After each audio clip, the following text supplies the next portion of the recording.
Natijada yetmasiga 200 gram 10% yetmasiga yetarli miqdor vodorod xloridi qo'shilgan va hop cho'kadigan tuz so'rayapti. 200 gram 10% bo'lsa 20 gram natijada bo'ladi. Unga kerakli vodorod xlorid 18,25.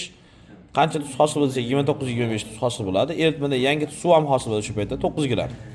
18,25 imiz 18,25% ekan, maslahat berib ketgan. 100% dan olib olsak 81,75% suv bo'ladi. Demak, vodorod xlorid yetmasida 81,75 gram suv bor. 200 gram natijada yetmasida 20 gram ishqor bo'lsa, 180 gram suv edi. 180 ga 81,75 vodorod xloridli suvni qo'shsak va 9 yangi hosil bo'lgan suvni qo'shsak, eritmada barcha suvlar 270,75 gram bo'ladi. Masalan, shu yerda 100 gramda yer o'lchaligini bergan 10 gram deb 270,75 ta qancha edi desak 27,075 gram erib qoladi. Lekin bizda 29,25 gram tuzimiz hosil bo'lgan.